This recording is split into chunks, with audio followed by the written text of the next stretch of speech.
Olá, boa tarde a todos. Antes de mais, eu quero dizer que é uma grande honra estar aqui, nomeadamente junto de várias pessoas que fui apanhando ao longo do processo, tanto na Universidade de Coimbra como na Universidade do Minho. O meu nome é Miguel Pereira, como podem ver. Eu tenho, a nível de formação, tanto uma formação em Clínica de Saúde e em Estatística, e entreguei há pouco tempo o meu doutoramento o meu doutoramento em Psicologia Forense, e o que eu venho aqui hoje apresentar é um pouco do trabalho que eu realizei ao longo destes 3 anos, uma parte na Universidade do Minho e outra parte na Universidade de Cambridge. O meu objetivo não é tanto ir a fundo a cada um dos temas, mas apresentar uma síntese do que tenho andado a fazer. Vou começar por um breve enquadramento. Dados das Nações Unidas, do Gabinete de Crime e Drogas, indicam, dados de cerca de 55 países, eram os dados que estavam disponíveis para 2014, que praticamente 500 mil de condenados por atos criminais durante a adolescência, enquanto que em Portugal, os dados mais recentes de 2015 da DGRSP, foram aplicadas 1.330 medidas tutelares, resultados de atos classificados como crimes cometidos entre os 12 e os 15 anos. Mas a delinquência juvenil não é apenas um problema preocupante e prevalente, mas limitado no tempo. A maioria dos indivíduos com carreiras criminais na idade adulta têm um passado de delinquência juvenil. Evidência científica indica que um conjunto de dimensões familiares e psicossociais são um fator de risco para a delinquência juvenil.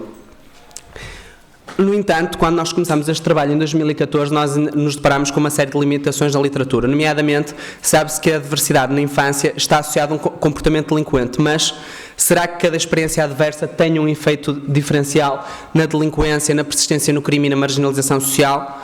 Enquadramentos jurídicos, e a maioria dos enquadramentos jurídicos diz isto, pretende prevenir a reincidência e promover a integração social, mas pouco se sabe quais é que são os problemas psicossociais que os jovens com história de delinquência juvenil enfrentam no início da idade adulta.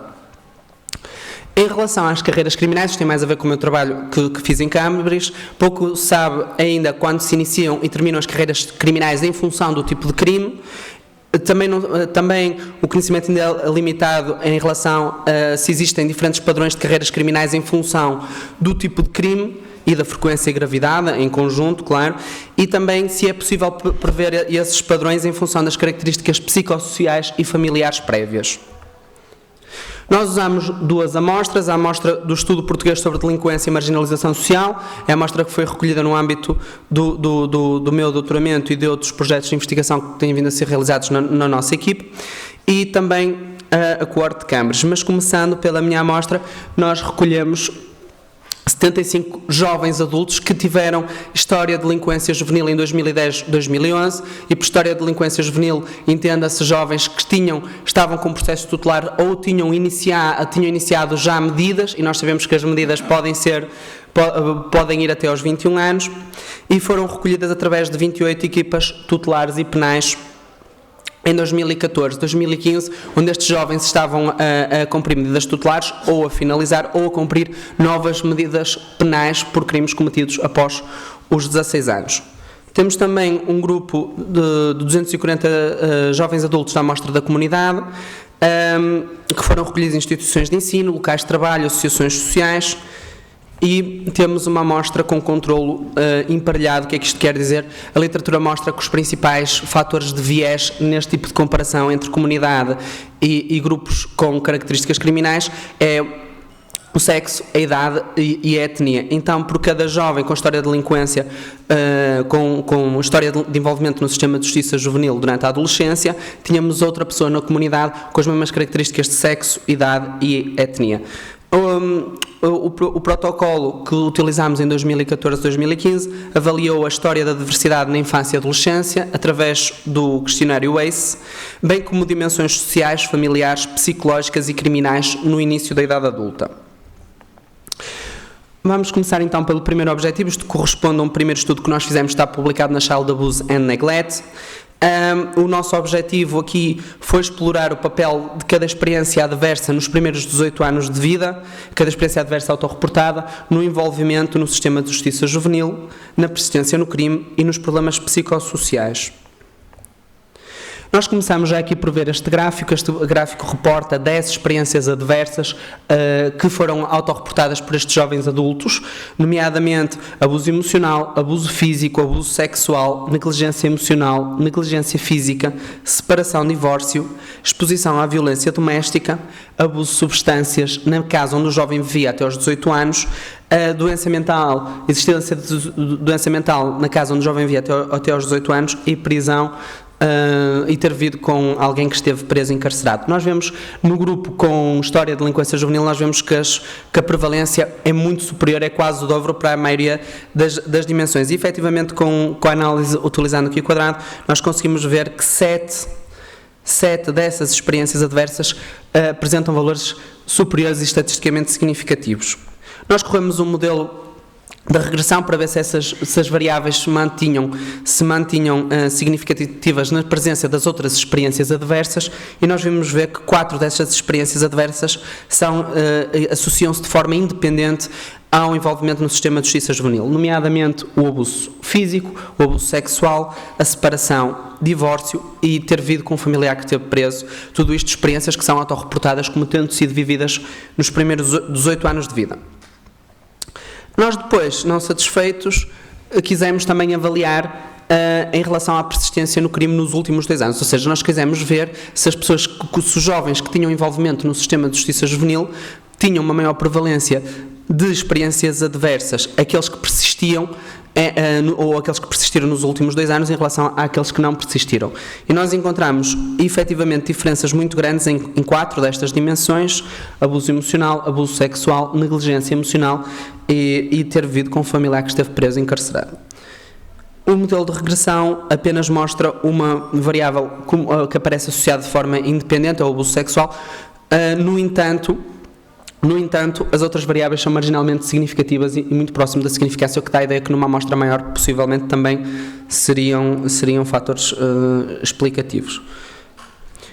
Quisemos ainda avaliar, e isto eu acho que é particularmente importante no âmbito das CPCJs, nós quisemos também perceber se há uma associação em jovens com história de delinquência juvenil, se há uma associação entre experiências adversas na infância e adolescência e problemas psicossociais no início da idade adulta.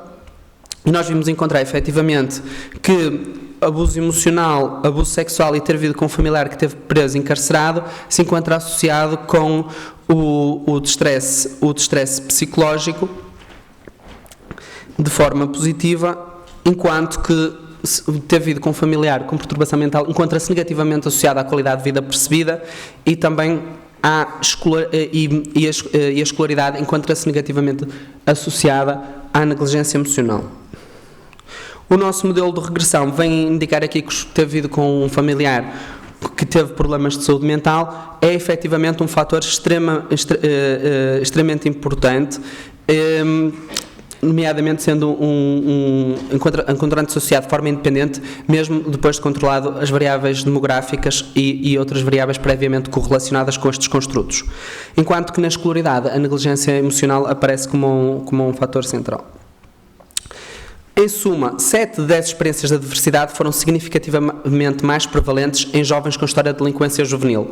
O abuso sexual foi a única variável relacionada com processos juvenis e persistência no crime na idade adulta. Estes resultados vão no sentido de dados anteriores, nomeadamente nós realizamos recentemente a nossa equipa no Minho, também fui coautor, uma meta-análise sobre a relação entre abuso e negligência e envolvimento e comportamentos juvenis antissociais e antissociais agressivos. E, efetivamente, o abuso sexual foi aquele que estabeleceu a maior relação preditiva. Maltrato emocional e ter vivido com uma pessoa com doença mental são preditores de vários problemas psicossociais, enquanto experiências, e outro aspecto também importante é que experiências de adversidade parecem ter um maior impacto no envolvimento no sistema de justiça juvenil do que na persistência do crime. Mas para mim o que é mais importante de tudo isto e que pode dar origem a uma nova linha de investigação é que efetivamente cada experiência adversa parece ter um papel diferencial no processo de persistência de crime e marginalização social. Então faz sentido não só estar a adversidade num contínuo, mas também estudar cada um dos aspectos da diversidade e o seu efeito diferencial. Numa segunda parte, isto é um segundo estudo que foi publicado no International Journal of Offender Therapy and Comparative Criminology. Nós vamos apresentar só uma parte e no fundo a nossa questão de investigação é a seguinte: até que ponto jovens adultos com história de delinquência juvenil há 4, 5 anos atrás diferem de jovens adultos da comunidade em relação a dimensões psicossociais e criminais? Nós aqui vimos controlar sexo, faixa etária e etnia. Temos uma amostra de 138 e nós vimos encontrar diferenças estatisticamente significativas em relação à delinquência autorreportada nos últimos 12 meses, às destruções cognitivas procriminais, ao número de amigos no presente que estiveram presos ou estão presos, e também em relação à escolaridade, vimos encontrar exatamente o efeito contrário. Na comunidade, o nível de escolaridade obtido no início da idade adulta é muito superior daquela que é a escolaridade obtida por jovens adultos com história de delinquência juvenil. Inclusivamente, aqui encontramos 2 effect sizes grandes, que são uma coisa que não é assim muito comum na psicologia encontrar, que é em relação ao número de amigos presos e à escolaridade. Avaliámos também o consumo de drogas no último ano e a ocupação. E nós vimos aqui que podemos ver que enquanto o consumo de droga é muito maior em jovens adultos com história de envolvimento no sistema de justiça juvenil, o consumo de drogas no último ano, a ocupação, ou seja, trabalhar e ou estudar, ou ambas, é muito superior, é mais do dobro em jovens da comunidade. Este efeito também é grande e isto é preocupante. E é preocupante porquê? Porque falta de dinheiro, tempo livre e parceiros para o crime são as condições ideais para a persistência criminal.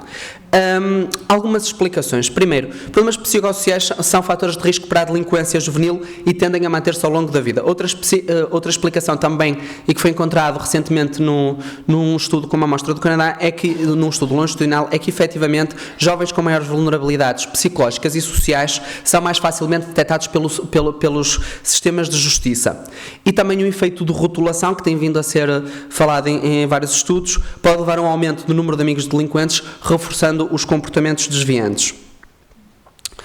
Esta amostra tem algumas limitações, não é um estudo longitudinal prospectivo, a maioria das variáveis foi avaliada através de informação autorreportada, tem uma componente muito pequena do sexo feminino, apenas 8 a 10%, mas é um valor muito próximo, na verdade, dos dados oficiais em relação à percentagem de mulheres, de jovens do sexo feminino com processo tutelar, e a amostra não é muito grande. Em relação a implicações políticas, este aspecto para mim é particularmente importante, porque eu acho que uma das principais contributos daquilo que tem andado a fazer é efetivamente as implicações políticas. A prevalência de experiências adversas é muito superior em jovens adultos com envolvimento no sistema de justiça juvenil. Logo, CPCJs devem ser a primeira linha de intervenção, avaliação no comportamento desviante delinquente. Segundo, o sistema de justiça juvenil e particularmente CPCJs devem adotar ferramentas eficazes de avaliação de experiências adversas, principalmente porque nós sabemos que quando uma experiência adversa está presente, a probabilidade de uma outra experiência adversa também estar presente, seja ela negligência, abuso ou disfunção familiar, é muito superior. E, acima de tudo, implementação de políticas nacionais baseadas na evidência científica nas CPCJs e sistemas de justiça para avaliação e intervenção de casos de comportamento desviante. E aqui saliento, sobretudo, a questão das CPCJs que, como nós sabemos, antes dos 12 anos, quando há comportamento antissocial muito grave, normalmente vai para as CPCJs, então uma intervenção eficaz nas CPCJs é absolutamente fulcral. Em relação a políticas escolares, a escolaridade parece ter um papel forte no envolvimento no sistema de justiça juvenil e num outro estudo que também nós conduzimos, que não está aqui apresentado, é um dos fatores que se relaciona com indicadores criminais no presente. Assim sendo, prevenir e intervir no abandono escolar é um fator-chave para combater a delinquência. Adicionalmente, nós temos um outro estudo que vai precisamente no sentido que já foi aqui falado pela equipa do professor Daniel e pelo Dr. Nélio Brazão, que é efetivamente, num outro estudo que está agora submetido, indica-nos que efetivamente as variáveis de saúde mental são dos principais fatores de persistência no crime em jovens com história de envolvimento no sistema de justiça juvenil. Assim, na nossa opinião, na minha e da equipa que tem realizado os estudos, o sistema de justiça deve ser estruturado de forma a avaliar e a intervir eficazmente nas necessidades no campo da saúde mental. Agora vou falar um pouco, no tempo que me resta, do que nós estivemos a fazer em Cambridge, isto é um pouco mais breve. Pronto, a amostra de Cambridge, muito brevemente, é uma amostra de 400 e 11 participantes da classe trabalhadora do sul de Londres, e tem sido vindo a avaliar constantemente ao longo de 50 anos. Eu tive o privilégio de trabalhar com estes dados. Nós temos também informação sobre os registros criminais até aos 56 anos, e grande parte da amostra, mais de 85%, é de origem caucasiana, britânica, e viviam aos 8 anos, quando começou a ser recolhida, com ambos os pais. Nós colocámos aqui algumas questões de investigação que pretendíamos responder: quando se iniciam e terminam as carreiras criminais em cada tipo de crime, existem diferentes padrões de condenações criminais ao longo da vida, e será possível prevê-los em função das características existentes aos 8, 10 anos. Isto é um trabalho ainda em andamento, e nós conseguimos aqui ver, este é provavelmente o primeiro gráfico de carreiras criminais. Temos 5 crimes, foi agrupado em 5 grandes categorias de crime: o burglary, que é no fundo furto em residências, o furto os outros tipos de furto, o theft, o vandalismo, crimes violentos e o MO, crimes menores. E aquilo que nós conseguimos aqui ver é efetivamente que as condenações criminais começam com furtos no final da adolescência. Os crimes violentos e vandalismo, a idade média de início é depois dos 24 anos. E crimes menores, normalmente marcam, os crimes menores ou os crimes violentos, depende depois das rotas que eles seguem, marcam o final das carreiras criminais a meio da idade adulta. Nós quisemos saber se existiam padrões de carreiras criminais e sequências criminais ao longo da vida, e nós encontramos padrões com uma análise nova realizada em R, uma análise recente que permite avaliar padrões de diferentes sequências de crimes ao longo do tempo. Nós encontramos 4 padrões: reincidentes de crimes menores, reincidentes versáteis de crimes graves, um furto apenas e um crime violento apenas. E nós perguntamos: será que nós conseguimos prever estes padrões com as características que estes jovens tinham aos 8 anos? E nós vimos encontrar uma série de fatores preditores, não vou desenvolver muito por questões de tempo, mas encontramos uma série de fatores preditores de cada uma destes diferentes percursos criminais. Eu, por uma questão de síntese, não abordei aqui, mas de facto estes padrões são muito claros. Num furto apenas, toda a amostra, que é uma amostra de 30 pessoas, apenas cometeu um furto. E os preditores são diferentes. Apesar dos preditores serem diferentes, alguns preditores de crime são preditores intercarreiras, nomeadamente ousadia, tomar risco aos 8 anos, condições de habitação inadequadas, separação, divórcio e ter tido um dos pais condenados. Aspectos centrais. Para mim, alguns aspectos centrais que se colocam é que é possível prever padrões de carreiras criminais até aos 56 anos, com base nas características dos 8, 10 anos, com algum grau de erro. No entanto, os valores da curva ROC indicam já níveis satisfatórios de discriminação, alguns um pouco abaixo de 0.7, outros bastante acima de 0.7. Alguns fatores são comuns a diferentes padrões criminais, mas, isto é extremamente importante, a maioria dos fatores é específico de um tipo de carreira criminal, que corresponde a um determinado tipo de reincidência e de gravidade criminal. Assim sendo, isto tem importantes implicações políticas. O estudo e também de novas linhas de investigação. Para mim, o futuro passa também por os estudos de fatores de risco, não em função se vai reincidir ou não, mas em função do tipo e da natureza de crime. Políticas de prevenção do crime podem ser substituídas por políticas de prevenção do tipo de crime. Ora, se nós sabemos que são os adolescentes que começam com furtos, então nós podemos ter prevenções direcionadas ao furto para a adolescência e depois, mais tarde, para outro tipo de crimes, e também ferramentas como a YLS, que apenas permitem prever a reincidência, poderão ser substituídas por novas ferramentas que prevêem o padrão criminal ou mesmo o tipo de crime e o período em que irá acontecer. Eu espero também estar nessa aventura no futuro. E pronto, era isto que eu tinha para apresentar. Muito obrigado.